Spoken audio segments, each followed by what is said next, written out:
सब लीजिए फिर से एक दफ़ा और. It wasn't enough.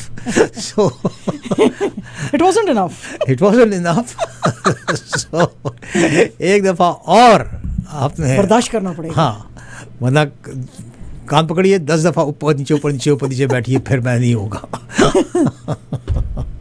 Shazia Malik ji special report के साथ. हाँ जी, मैंने तो आपको कल सुनाया था, मेरे पीछे सारे सारे आशिकों की कंट्रियां हैं टन टन.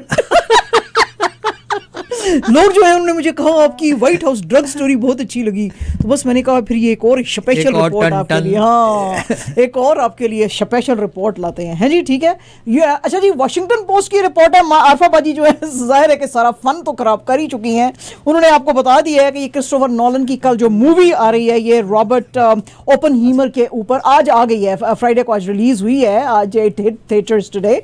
तो उसकी असल में हिस्ट्री इस बंदे की क्या है कुछ तो उन्होंने बताई है, लेकिन आपको तो पता है साड़ी स्टोरी हमेशा वखरी होती है. हैं जी, एकदम साड़ी स्टोरी वखरी होती है. तो वो वखरी स्टोरी आज हम आपको उस आदमी की जो है वो सुनाते हैं, जो कि वॉशिंगटन पोस्ट ने आज जो है वो की है.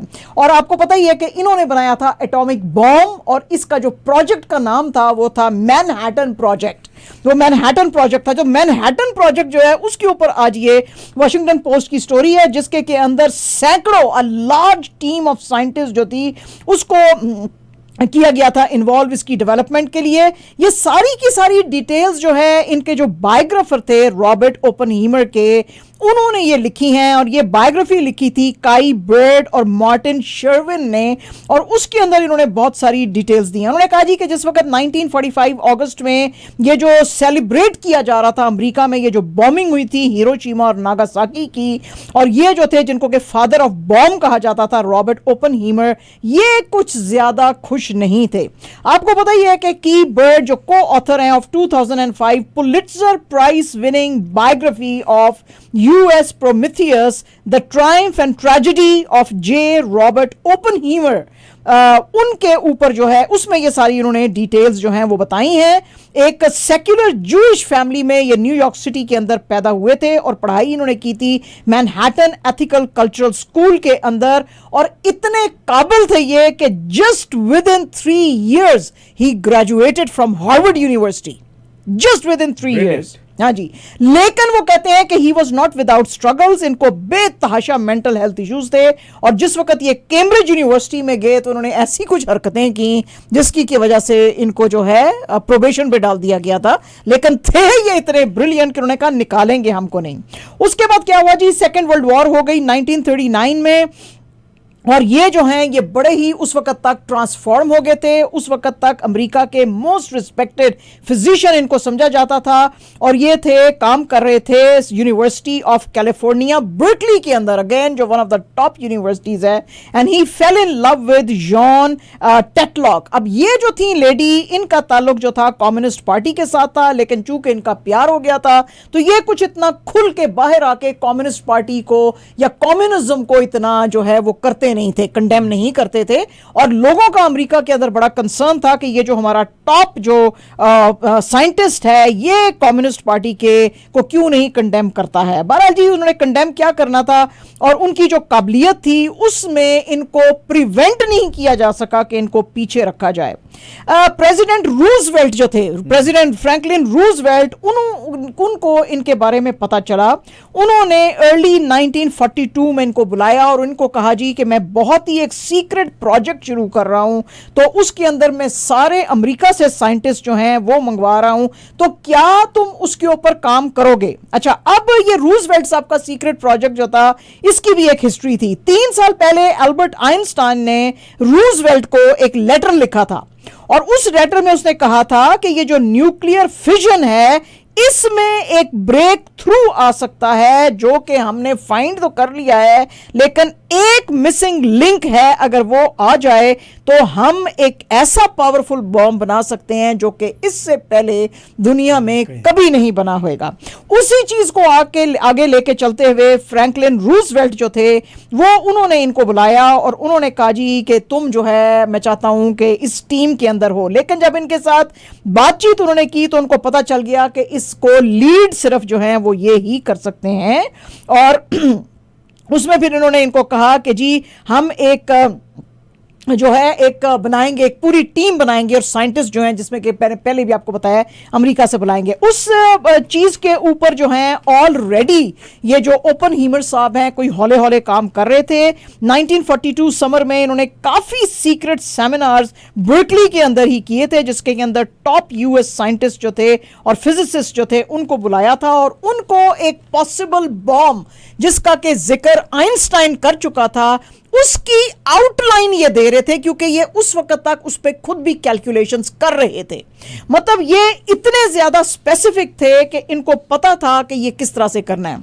फिर उसके बाद सितंबर में क्या हुआ कि जनरल लेस्ली ग्रोव्स जो थे आर्मी इंजीनियर थे, वो बहुत ज्यादा समझ रखते थे कंस्ट्रक्शन की, क्योंकि उन्होंने पेंटागन की कंस्ट्रक्शन जो थी वो देखी थी। और उनको जब प्रेसिडेंट रूजवेल्ट का ये सीक्रेट प्रोजेक्ट का पता चला और उनकी बातचीत इनसे हुई और प्रेसिडेंट से भी हुई, तो उनको पता चला इस मैनहट्टन प्रोजेक्ट के बारे में।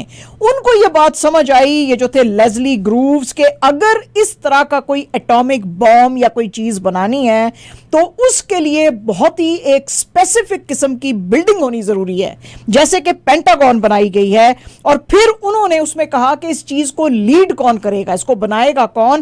तो उनकी जो फिर थी जो मुलाकातें थी वो इनके साथ फिर हुई, ये जो ओपनहीमर साहब थे उनके साथ। और थोड़ी ही देर में उनको पता चल गया कि ये सारा प्रोजेक्ट आगे ये ही लेके जा सकते हैं। सारे जो मुल्क के साइंटिस्ट जो थे वो बुलाए तो गए थे, लेकिन उन्होंने कहा कि इनको, ये जो थाउजेंड्स ऑफ साइंटिस्ट हैं, इनको लीड जो है ओपनहीमर साहब करेंगे। और ये फिर इन्होंने इनकी मदद से, आर्मी की मदद से एक जो है वो खोला, एक सेटअप खोला लॉस एल्मोस में, न्यू मैक्सिको के अंदर। और वहां पे इन्होंने जो है वो काम शुरू किया। और जिस वक्त इनको हेड की बनाया गया इस टीम का, माजिद भाई, उस वक्त इनकी उम्र सिर्फ 38 इयर्स थी, 38 years, and he was leading all the leading scientist of USA. इतने काबिल थे ये।